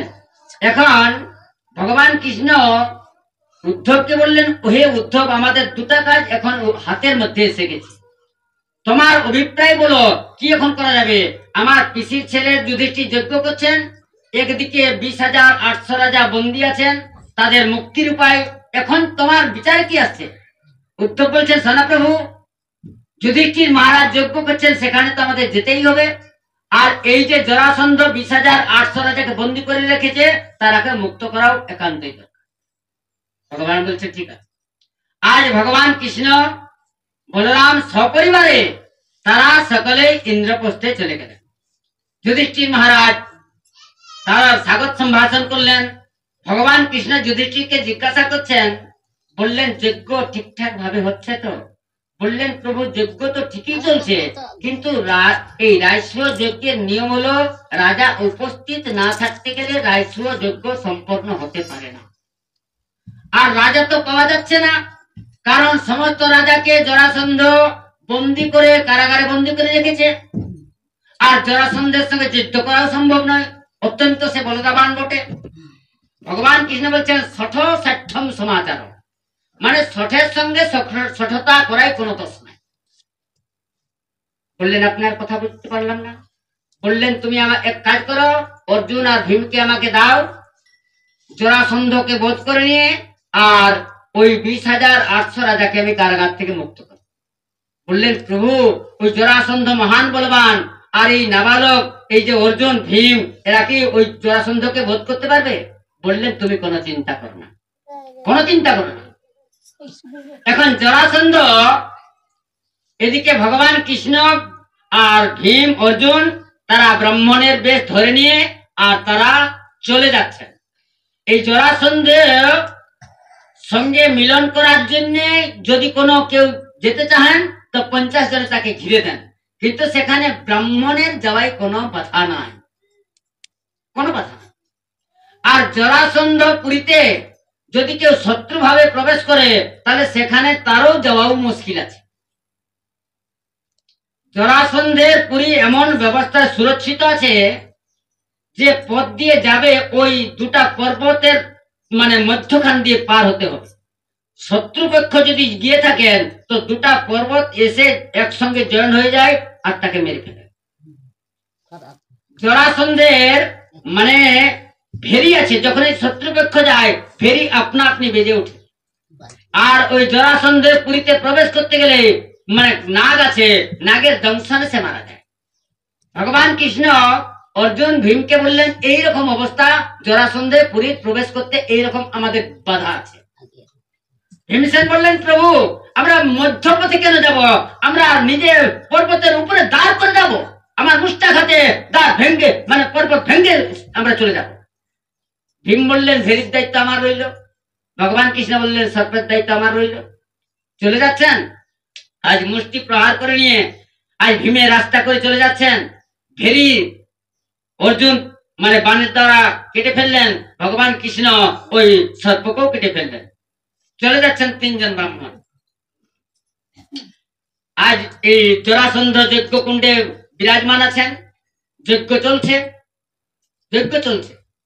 এদিকে জরাসন্ধ যখনই ব্রাহ্মণরা পৌঁছে গেছেন সেখানে তো ব্রাহ্মণরা নিষেধ মানে ব্রাহ্মণদের মানা নাই, কারণ ব্রাহ্মণরাকে তিনি বড় শ্রদ্ধা করেন, ব্রাহ্মণরাকে তিনি বড় ভক্তি করেন। কারণটা কি, যে সময় ভগবান কৃষ্ণের সঙ্গে যুদ্ধ করতেছিলেন সেই সময় জরাসন্ধ 17 বার ভগবান কৃষ্ণের সঙ্গে পরাজয় হয়েছে। 17 বার, 18 বারের সময় 11,000 ব্রাহ্মণকে পূজায় বসালেন আর বললেন যদি আপনাদের মন্ত্র বলে আমি কৃষ্ণকে পরাজয় করতে পারি ভালো, না হলে তোমাদেরও মৃত্যু হবে, আমি ফিরে এসে তোমাদের মানে মৃত্যুদণ্ড দেবো। ব্রাহ্মণগণ বলছে ঠিক আছে। তারা এই জন্যই ভগবান জানেন যে ব্রাহ্মণের মন্ত্র রক্ষা করার জন্য জরাসন্ধকে তো 17 বার পরাজয় করেছিলেন, আর তাকে পরাজয় করতে পারতেন না কেন, কারণ এই ব্রাহ্মণদের মন্ত্রটাকে রক্ষা করার জন্য ভগবান এই মথুরা ছেড়ে তিনি তার কাছে লিখেছিলেন। যেমনি ভগবান কৃষ্ণ উপস্থিত হয়েছেন বলেন আসুন আসুন ব্রাহ্মণগণ, আসুন ব্রাহ্মণগণ, কোথার থেকে আসছেন, আজ আমার বড় শ্রদ্ধা, আপনারা কোথার থেকে আসছেন? ভগবান কৃষ্ণ বলছেন আমরা হিমালয় ছিলাম, আজ আপনার অনেক নামধাম শুনেছি তাই চলে এসেছি। জরাসন্ধ বললেন শুনুন, নামধামের কথা দূরে থাক, আমি আজ মানে ব্রাহ্মণকে অনেক শ্রদ্ধা করি, অনেক সম্মান করি, কারণ এই ব্রাহ্মণের কৃপা মন্ত্র বলে কৃষ্ণ আমার সঙ্গে যুদ্ধে পালিয়ে গেছিল। আর ভগবান কৃষ্ণকে বলছেন বলেন ছাড়ুন ছাড়ুন, নামধামের কথা ছাড়ুন, এখন আপনাদের আমি কি সেবা করতে পারি তাই আপনারা বললেন। ওহে তুমি আমাদের সকল দান করতে পারো, কিন্তু আমরা যে পরম ত্যাগী আমরা তো কারোর কাছে কিছু গ্রহণ করি না। বললেন না না, আপনাদের তো কিছু নিতেই হবে, কারণ আমার কাছে যারা আসে একবার যারা দান গ্রহণ করে জীবনে আর তাকে ভিক্ষা করতে হয় না। আপনারা বলুন যা চাইবেন আমি দিতে প্রস্তুত আছি। বললেন কি চাইবো আপনার কাছে? বললেন আপনার যা দরকার আপনি তাই চান। ভগবান কৃষ্ণ বলছেন যুদ্ধং দেহি নারাজন দ্বন্দ্ব যদি মৈনসে যুদ্ধার্থিন বয়ম প্রাপ্ত রাজন্য নাম কাঙ্ক্ষিত।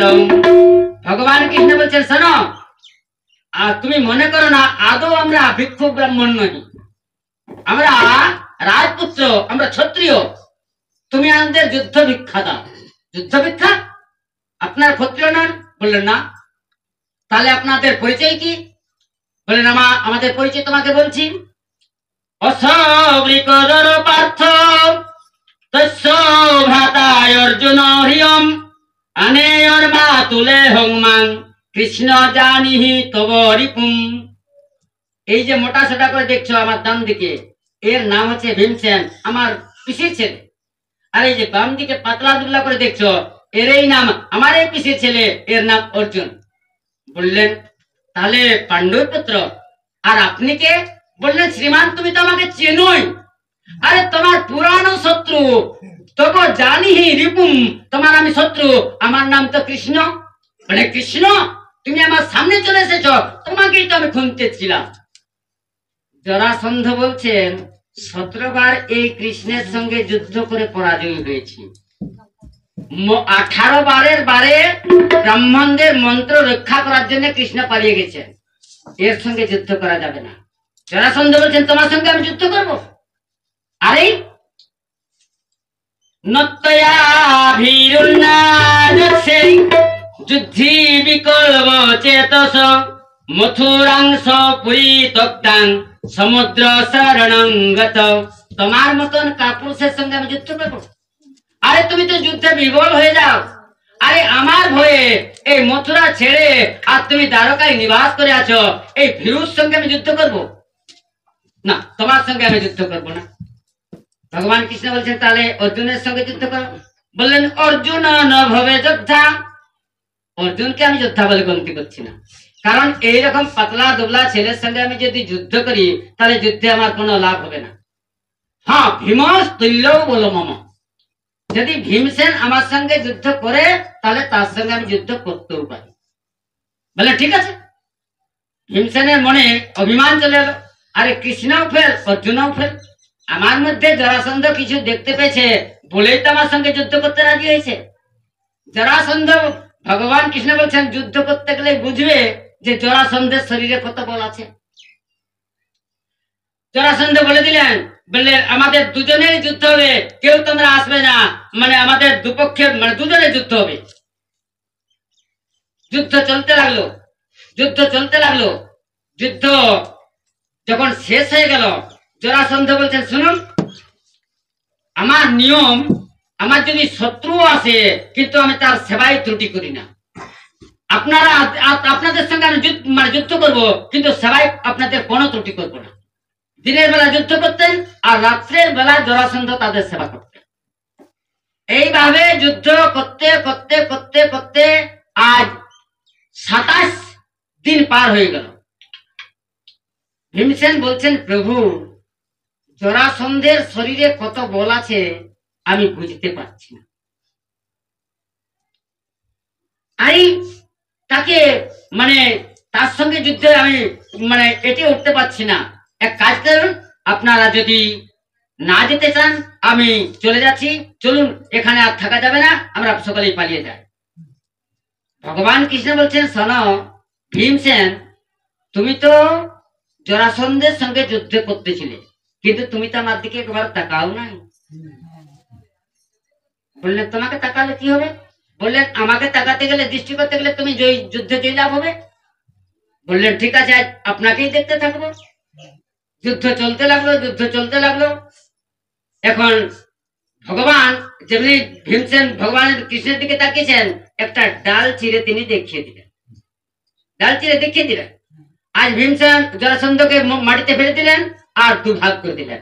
ভীমসেনের মনে বড় আনন্দ যে আজকে আমি মানে জরাসন্ধকে বধ করেছি। এখন মানে দুভাগ করে দিলেন, যে দুটা ভাগ একসঙ্গে এসে আবার পুনরায় জয়েন হয়ে গেল, আবার যুদ্ধ শুরু করতে লাগলেন।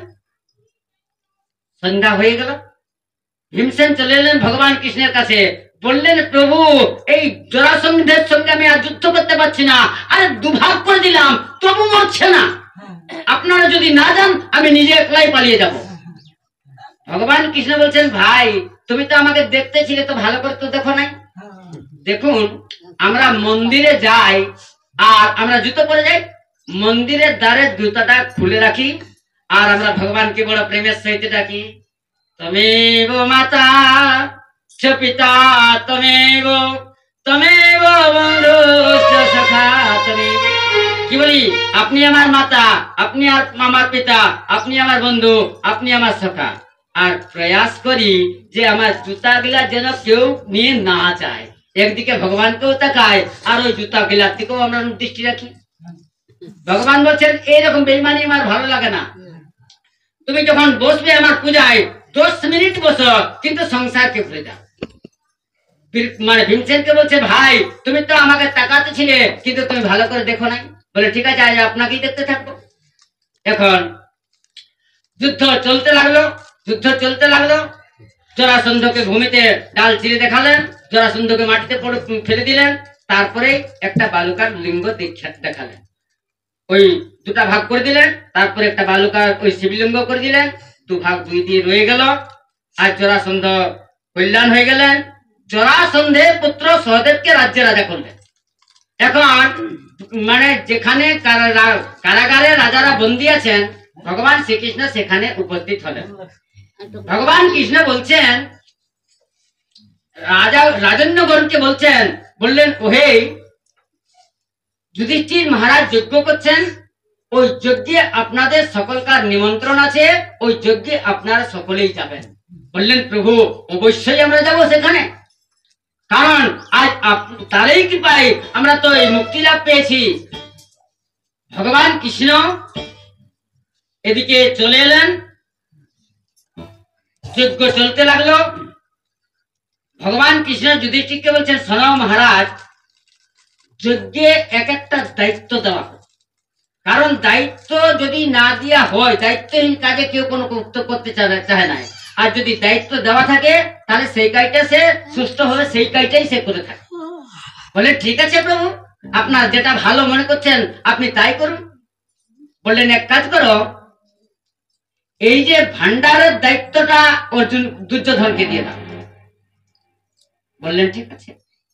আর এই যে দানের দায়িত্বটা কর্ণকে দাও। যুধিষ্ঠির বলছেন, আপনি কি কথা বলছেন প্রভু? আরে এই দুর্যোধন আমাদের কোনোদিন ভালো চাই না, সবসময় আমাদের কিভাবে আমাদের বিপদ হবে, কিভাবে আমাদের অপমান হবে, ও তো তাই চাই।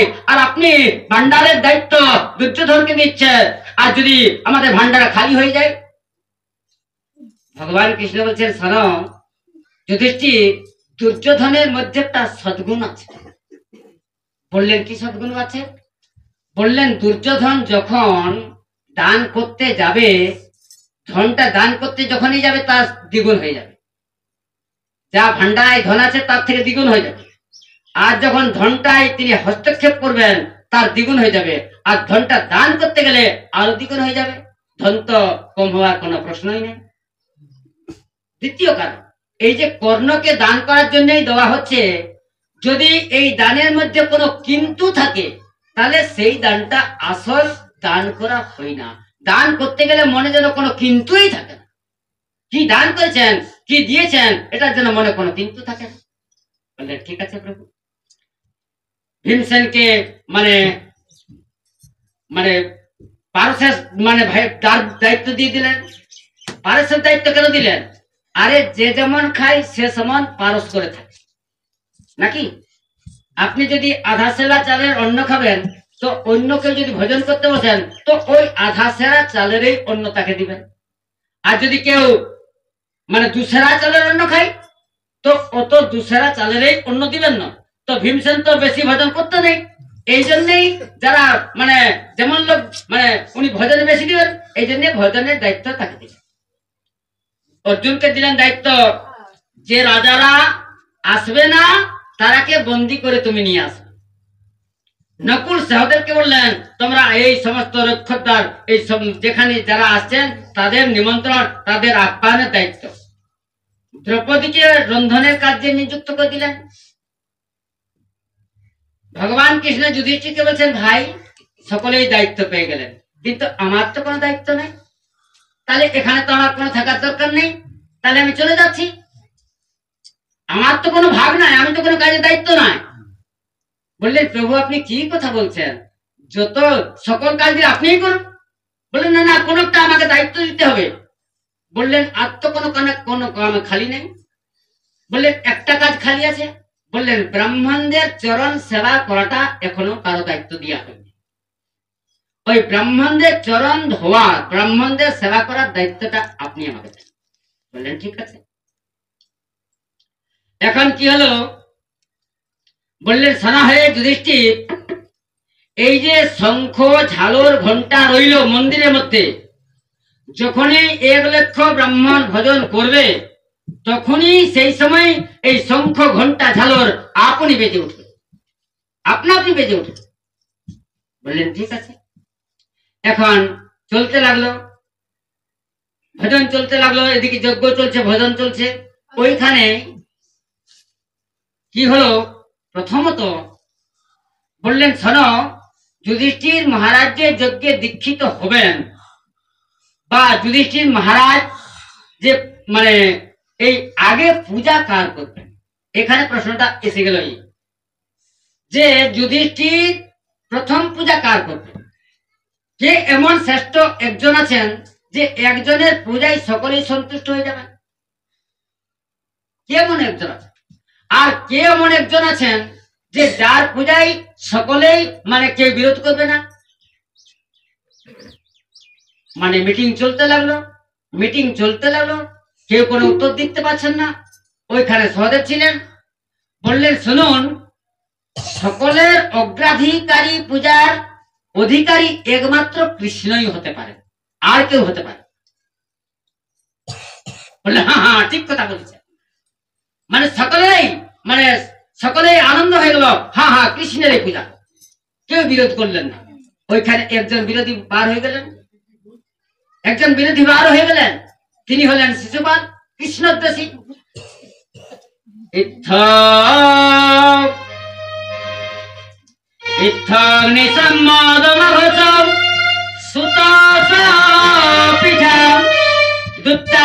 কৃষ্ণ গুণ বর্ণান যত। আজ সেখানে শিশুপাল উঠে গেলেন আর বলতে লাগলেন, ওহে তোমরা একটা বালকের কথায় কৃষ্ণের পূজার মানে কৃষ্ণকে অগ্রাধিকারী পূজার বিবেচনা কিভাবে করলেন? তার কোনটা দেখে আপনার পুজো আগে আগে যে পূজাও তিনি পাবেন, তো কিছু তো একটা গুণ চাই। আপনারা কৃষ্ণের মধ্যে কোন গুণটা দেখলেন যে তার আগে পুজো আপনারা করছেন? যদি বলবান ভেবে পুজো করতেন তো উনি তো বলবান নন, কারণ জরাসন্ধের ভয়ে সমুদ্রে লুকিয়ে আছেন, তাহলে বলবান নন। যদি আপনারা বলেন যে তিনি রাজার ছেলে, উনি তো রাজার ছেলেও নন। আরে কেউ বলেন গোয়ালার ছেলে, কেউ বলেন মানে ক্ষত্রিয়ের ছেলে, তাহলে তার তো জাতিরও কোনো ঠিক নাই। আপনারা যদি বলেন যে কৃষ্ণ হয়তো মানে কুলীন পুরুষ বটেন, উনি তো কুলীন পুরুষ নন, উনি তো স্বেচ্ছাচারী, উনি বৃন্দাবনে স্বেচ্ছাচারী কাজ করেছেন, তাহলে কোনটা দেখে আপনারা মানে এই কৃষ্ণকে যোগ্য পুজোর মানে বিবেচনা করলেন? এখন বললেন দেখো, যেমন একটা কুকুর যেমন যজ্ঞের হবে পায় না, এই রকম ভাবে এই কৃষ্ণ এখানে যে সমস্ত রাজন্যবর্গ আছেন, লক্ষ রাজা আছেন, তার মধ্যে কি করে উনি অগ্রাধিকারী পুজোর বিবেচনা আপনারা করলেন? এক কথা বলছি, শম্ভো শ্রীপতি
মর্যাদা কাটিও জীব তাসো সাই শ্রবণ মুদিনত চলে উপরাই।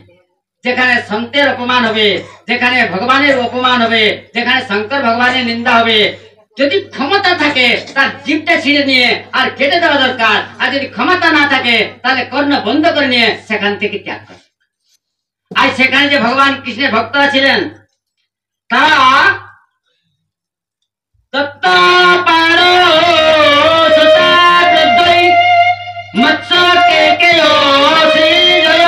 সেখানে মৎস্যের রাজা কেকই রাজা ভগবানের যত ভক্ত ছিলেন সকলে ধনুষ নিয়ে দাঁড়িয়ে গেলেন, সকলে দাঁড়িয়ে গেলেন। কিন্তু শিশুপাল কোনো নম্রতা হন নাই, তিনিও ঢাল তরবারি নিয়ে আর তিনিও মানে এদিকে ওদিকে বাজ পাখির মতো ছোটাছুটি করে, কারণ এই শিশুপাল মৃত্যুকে ভয় করে নেই না। এখন এদিকে দেখলেন একটা কোলাহল সৃষ্টি হয়ে গেল, সেখানে লক্ষ্য জনে বলছেন মারো ধরো ধরো মারো মারো, একটা হট্টগোল হয়ে গেল। ভগবান সকলকে শান্ত হতে বললেন। শব্দ কোলাহল কাশিপ শিশুপালে হতে মহান। যখন শব্দ কোলাহল শোনা গেল ভগবান শ্রীকৃষ্ণ বললেন সকলেই শান্ত হয়ে যাও, কেউ আপনারা কিছু বলবেন না, আপনারা সকলেই শান্ত হয়ে যান। সকলেই শান্ত হয়ে গেলেন। ভগবান কৃষ্ণ গুনতি করে দেখলেন যে সময় শিশুপাল জন্মেছিলেন তার 4টি হাত হয়েছিল, জন্ম মাত্রই তার 4 হাত। সেই সময় তার মা এই শিশুপালের যে মাতা ভগবান কৃষ্ণের নিজের পিসি, সেই সময় বলেছিলেন যে কৃষ্ণের হাতেই এর মৃত্যু আছে। সেই সময় ভগবান কৃষ্ণকে বললেন পুত্র আমার ছেলের মৃত্যু কিন্তু তোমার হাতেই আছে। বললেন মা আপনি কি কথা বলছেন পিসি, আমার পিসির ছেলেকে আমি কেন মারতে যাব? বললেন শোনো, যতক্ষণ না আমার 101টা অপরাধ করছে তাছাড়া আমি শিশুপালকে মারতে যাব। ভগবান গুনতি করে দেখলেন যে 101 থেকে অনেক পেরিয়ে গেছে। ভগবান কৃষ্ণ সুদর্শন চক্রকে মানে তিনি স্মরণ করলেন, সুদর্শন চক্র স্মরণ করলেন আর সুদর্শন চক্রের দ্বারা শিশুপালের মস্তক ছেদন করলেন।